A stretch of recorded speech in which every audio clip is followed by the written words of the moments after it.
Hey, what's up guys, Sir Emanon here, and welcome to another episode of Inside High Rated DB. This is the live commentary series where we just go ahead and hop into random matches and just check out what's going on within the metagame, or at least the DB metagame. And we're going to be spectating Pure 555 on 1276 rating versus Nidoblast on 925 rating, and you can see that Pure 555 is playing ABC, which is a deck that this player is pretty well known for, just in terms of like spamming it on the ladder. You can even see the XYZ Dragon Cannon picture. But we're going to see a normal summon copy of Sea Crush Wyvern and then unauthorized reactivation, which is going to equip the Union Driver from deck. That allows him to go ahead and banish it to equip B, which does not have the restriction of being unable to special summon. So B can summon itself, and then he can link those away for a Union Carrier. He's going to trigger B off of that, which gets ashed, and then he's going to proceed with a copy of Carrier, targeting itself. So at this point, because he didn't trigger C, that means he doesn't have a piece in hand, so he's probably going to have to equip A here. Yeah. Because normally, like, they would try and go for the Photon Orbital if they could get away with it. To, like, try and extend a bit more, make Infinity, and then, like, if you get Nibiru, you can still like, have the ability to go in the Buster anyways. So, with that not being an option, just gonna make Buster and pass. No backer here, so that means he's probably playing a fair amount of hand traps. Or he could just be having a bunch of engine cards that aren't pieces, although I can't really imagine what those could be. So Geist is gonna go ahead. Spoiler alert, I do know it's Altergeist, because the one disadvantage with me doing it this way, this is another example of me kind of hopping into a game and then just tabbing out, is that I can see what's on the board before I tab out, and I saw Geist cards. So that is gonna be the one thing, is that like it ruins the surprise factor of like what decks are being played, but hopefully that's like not too major of an issue. It should be relatively minor. But we're going to see a copy of Marionetter being normal summon, and that's going to set a copy of spoofing, or not spoofing. Imagine if it could, wow. Set a copy of Protocol. Geist is a really weird deck in this kind of format, just because you have to play a lot of hand traps to combat combo decks, but then you play fewer traps, which, you know, doesn't work as well with like Faker. So we see him proceed to the battle phase. He's going to try and attack over the carrier. That gets met with the Buster in response to pitch Nibiru, which is really dead in most cases. And then he's actually going to chain the Buster's other effect, that's chilling too. So he's going to bring back all of his pieces, and then the Marionetter gets banished. And Buster tagging out is like really, really crazy, just because it's free link material for everything. Plus, because this Union Carrier is still up, it can just equip and get extra value that way. He's going to set 2 more and pass back to Pier, who draws for turn to 3. So Carrier can go ahead and equip. Now might be the time to go for the Orbital. He's going to target B with it. Because when you link away A and B, you can get back the B and then search another piece off the B. So then you can go like Galaxy Soldier, pitch both of them, and make Infinity. Yeah, so he's going to do that. Send away the Orbital to search for a Galaxy Soldier. We'll see if this gets stopped. It looks like it's not. So Galaxy Soldier is going to be added to the hand. He can go ahead and start clearing the board now. Maybe go for Nightmares. Nightmares are so much better than what this deck used to play back in the day when it first got released. Like, remember when people were playing like Castel and Direwolf as the primary forms of removal? Like, those are fine. It got the pieces back engraved, so you can summon back the Buster, but these let you trigger your pieces as well. So we're going to see Phoenix actually pitch a gold gadget, which is pretty interesting to see. And that's going to hit the Solemn Judgment. So he's also going to trigger B is chilling 2 and A is chilling 3, which allows him to add back the B off of the A, another B off the B, and then draw off Phoenix. Yep. So that is pretty strong. He can keep going here, and this Union Carrier can be linked away with now because it was not the same turn. He's going to Unicorn now, get rid of another piece. Oh, and that's just going to be game. Fair enough. I mean, if you didn't have any way to actually interact with that, that's another thing, is that I wish I would have time to kind of like just see what cards were set and things like that. But again, I'm trying to like simulate a live duel experience, so I'm trying not to like spoil myself with details, of course. But if you guys are enjoying this commentary, definitely be sure to leave a like on the video, as well as subscribe if you are new here and enjoy this style of video and want to see more commentaries in the future. But we're going to go ahead and see Altergeist go first in game number 2 here. You're going to start off with a normal summon copy of Meliseek. That's going to go for a Link Rebo, and then you can trigger the Meliseek, of course, to try and grab Faker. Let's see if this resolves. The answer is yes, so gonna grab Faker here, unless he already has one. Looks like he doesn't, so gonna go ahead and grab the Faker. Let's see how many back row he sets as well. It's interesting that he scooped in that last game too, because that means that neither of his sets were good enough. Well, we know the middle one that last game was Protocol, set off the Marionetter, but that means the one that was targeted off Unicorn didn't do anything, and he had no hand traps either. But we're gonna see Pier activate a copy of Union Hanger. That's gonna search for any piece. Like this card by itself can be a full combo because of Union Driver, which really fixed the deck's problems in terms of just having that kind of restriction. Because remember again, like back to when this deck initially came out, you know, you had to try and play a bunch of level 4 extenders, which he still is on the gadgets, but I mean now you're not as reliant on them to try and go like high roll with like the Tsukiyomi, like Bujitsu Tsukiyomi and stuff. Remember that? Jeez. This is like one of the first decks that I kind of encountered when I was getting back into the game. But B gonna equip C, notably making it unaffected by trap effects. And then he's gonna use his hard-drawn Galaxy Soldier to pitch the copy of Union Driver to search another Galaxy Soldier. I wonder if he only plays one driver and happened to draw it. Maybe he sided one out. I feel like you definitely could play multiples of this though, because you are playing the unauthorized card, which is pretty good. He's actually going to link away and not go for Infinity, so he's going to go for a copy of Phoenix. He also has B and C to potentially trigger, so he's going to go Chilling 1 Phoenix, Chilling 2 C, Chilling 3 B. So he has to have a legal target in hand in order to activate this, so hopefully there is one. Because there's no verification anymore of that, so like your opponent doesn't get to verify. So yeah, going to go ahead and pitch this Soldier actually, which is pretty interesting. He's going to chain Ash as Chainlink 4 to the B, and then chain Spoofing, it looks like, as Chainlink 5 to the Ash. So that's going to get rid of Konkiri. He searched the Faker off Meliseek, so he's probably going to get, if he's not, doesn't want Konkiri, he probably wants Marionetter, I guess. Yeah.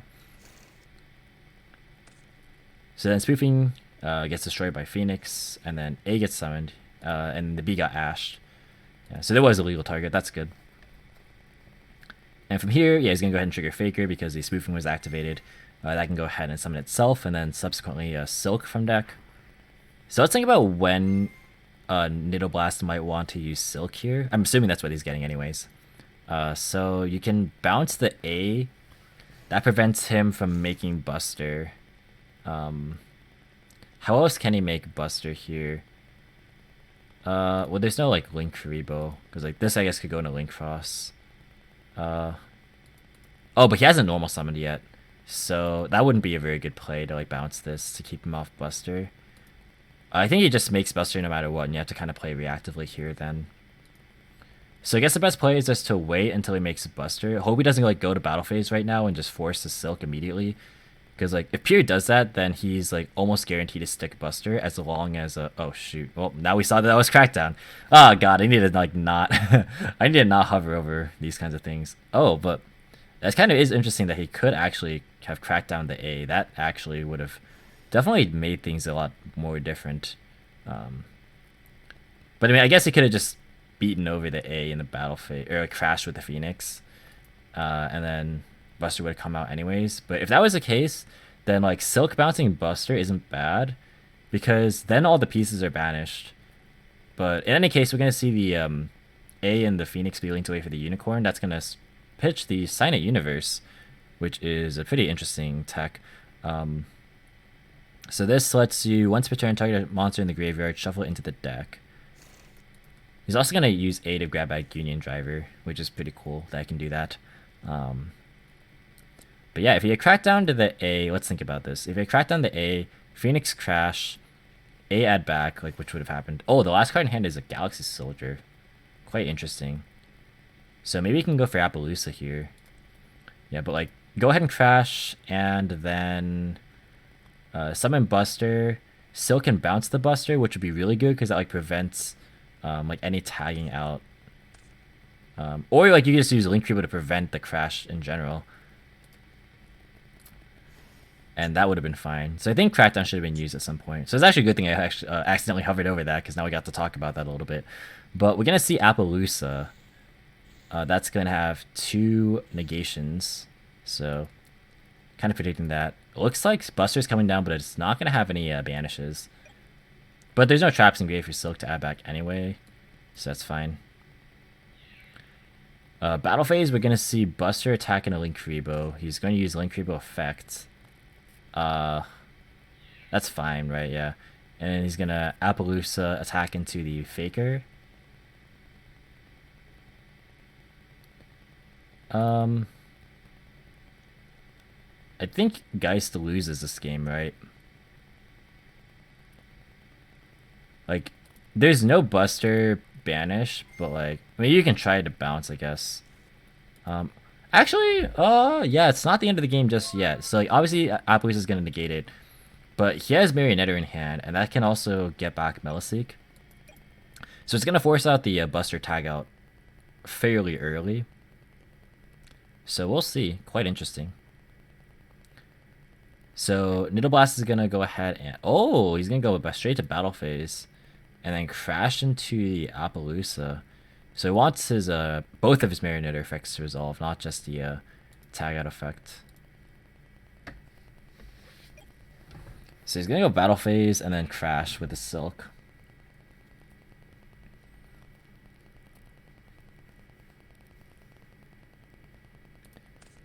There's no response to that. Okay, guys actually can still win this game. As if they can play through the one tag out, which is tough because Hanger's on the field, but it is possible. So we're gonna see Marionetter use its effect. That's gonna set a trap from deck. Setting protocol here. Well, now tagging back into Meliseek doesn't do a ton. I guess you could like cycle it out and then use Link Rebo effect and then grab another search, which is okay. So in response to Marionetter, he's gonna tag out Buster. That's gonna summon back the 3 Unions. Oh, he's actually gonna get back Silk. So that way maybe his Faker is able to be more flexible. Fair enough. Hanger's gonna go ahead and trigger. That's targeting the C, it looks like, to equip B. Pretty interesting they didn't like equip it or equip a C to one of the pieces. You can't equip C to C with Hanger, but you can make something unaffected by traps. But no, he's just going for a push instead. So he's going to use B's effect to unequip itself. And then Hanger gonna go ahead and trigger that can equip to the B. Very, very strong. That's gonna equip another A. He has so many pieces. Imagine if Buster was at 3. So gonna link away the B as well as the A that was equipped with the A. That's gonna go for Masquerade now. He can trigger B and both A's. So that is that's very terrifying. So he's going to be able to, let's see, he could add back like A and Driver maybe, or sorry, a B and A. Okay, can add back B and A. And then add C off B. And then Resolution, we're going to see the activation of Protocol. And then summon Silk. Or sorry, summon Faker, and then Faker effects can summon from deck. Wonder what he's going to summon. There's like a world where maybe summoning Konkiri could be okay, but this is not a position where I would personally do it. Like, it could be okay in this matchup because like Konkiri negating Buster could be neat. Since it like can't tag out on your opponent's turn, or like on the player's turn, that is, like the player who controls Buster, obviously. But we are gonna see Marionetter being the pick, and then we're gonna link away the B and the C to go for Hippo Shinin. Jeez, all right. So just making your dudes big, fair enough. B and C are gonna trigger. It's gonna summon A out of hand. So now we know B and C are in hand. Oh, I just spoiled myself again. All right, looks like the last card's Ghost Toker. Jeez. That's actually going to be big, though, against this protocol. You can just ogre the protocol. That was drawn for turn, actually. But I was going to say, the cards we knew in hand were B, C, and whatever he gets off the B, which is A, so he has all 3 pieces in hand again. He's going to go for another Link 4. Oh, wow. It's going to be Magnet Crusadia Avamax that can't be destroyed by card effects. So this is crazy. It can't be targeted. And I don't know how Geist is supposed to out this card. Truth be told, I have no idea. Battle phase, A is going to attack into the Silk. Chain the Silk to bounce the Marionetter. That's going to bounce the A. And then Avamax can attack as well. Huh, I really don't know how Geist is able to out this right now. Like, there has to be outs outside of the engine. Because, like, everything in Geist targets. Or, like, even the boosted Hextia loses to the attack boost, right? So he's gonna summon ABC Dragon Buster and then normal summon C and then equip it to the Buster. I like this a lot. This makes it unaffected by traps, which is really, really good. So we know the cards in hand are 2 A's and a B. So we're gonna see Buster gonna go ahead and banish the protocol. I mean, we also know Ogre, but we're not supposed to. But now we know the cards in hand are A, B, and Ogre. Yeah. Alright, so Geist is gonna go ahead and draw for turn. We know they have Marionetter in hand, and he's gonna go ahead and normal that. That is gonna be used. That's gonna be Ghost Ogre to prevent potentially Meliseek. And Marionetter is gonna set a trap from deck. There were some people who were cutting down like both the traps to just 1, which I mean I definitely see the case for that. Just it's such a fast format. You can't afford to be playing slower cards. And just a pass from there. Buster going to be used in the end phase, discarding the B. That's going to target the set Solemn Judgment. Definitely not a bad hit. And he's going to tag out the Dragon Buster yet again. That's going to go ahead and summon all the pieces. He can trigger C and Hanger. Looks like he's choosing to just use Hanger. I could have summoned the A out of hand as well if we wanted to. Maybe saving it for like a Nightmare, because he has not, or no, he has gone through Phoenix actually, so maybe not. But he is going to equip the B to the A, and then draw for turn. B gonna go ahead and unequip itself. I mean, you know the set card is Manifestation, so there's not really a whole ton of worry there. I assume he plays like Gusto Emerald, which is really good to just recycle your busters and just whatever resources. Yeah, gonna make Emerald. That's just super free. Will we see the Manifestation like try and bring back Silk to I guess bounce? I mean, there's no point in doing that because they just make another one. So just let this go. Yeah, Emerald gonna detach. That's gonna be Ashed. Okay, not bad actually. Because Emerald is still at 1. So now there's no more recycling of busters, and that could be relevant for sure. However, I still do not know what the out to this Abramax is going to be. Ooh, Desires. That's going to banish 10 and then draw 2. Now that the Ash Floodgate is down. Let's actually see what was banished. We can see this too, which is like really, really nice. So Lightning Storm, evenly. Another Lightning Storm. Yeah, it's like out of engine cards, so it's going to be all defense that gets banished. Looks like he normal summoned a copy of A, attacking into the Faker, and then C gonna get in. He could have attacked the C into the Faker, surely, right? But he's gonna go for Manifestation on that attack, and use that. Maybe you get Silk. Oh, I don't know. He's gonna get Faker, and a Faker effect can summon like maybe Meliseek. He has 2 more, and then C can grab another copy of Marionetter if he plays the 3rd. Some people were cutting Marionetter down to 2 as well. Like, this deck really had to shave a lot of the Geist cards in recent formats. It doesn't feel good, but there are necessary evils that must be paid. So he's going to go ahead and use Avermax to attack into the Faker, which triggers its effect, so he takes the 3,000.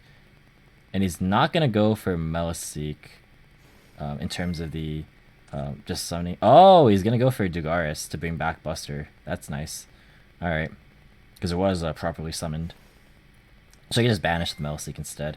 And that effectively just runs the Geist player completely out of resources here. So Geist is going to somehow have to out this entire board. Okay, Extravagance is not a bad start. I mean, it's going to be hard. He's going to banish 6. Let's see what he banished. He's playing Akashic Magician. That's interesting. This is for... Huh. Is this for, like, Dogmatica? I couldn't imagine. But looks like he's just going to admit defeat there. Let's actually look at the hands. This was drawn off Desires, I believe. Yeah, evenly is drawn off Desires. And then, yeah, Order Faker was not going to get there. Because, I mean, you could, like, Faker summon Silk, but 1 bounce is not going to really do a whole ton against Buster, Avermax, and, like, you have Buster to banish to Order anyway, so it's like, it was never going to even happen. But yeah, this is a showcase of ABC. Pretty cool to see this deck definitely doing things. And guys still trying to hang in there as well. Definitely it's tough to play, like, these heavy, like, trap-based decks in this format right now, just because it is super fast. But that's going to do it for the video, guys. Thank you so much for watching. Hope you enjoyed. If you did, be sure to leave a like as well as any thoughts or feedback in the comments. Subscribe for more competitive Yu-Gi-Oh content. If you want to, you can follow me on all social media platforms or support me via Patreon or TCG Player. All links are in the description as always. And until next time, I'll catch you in the next video. See you guys.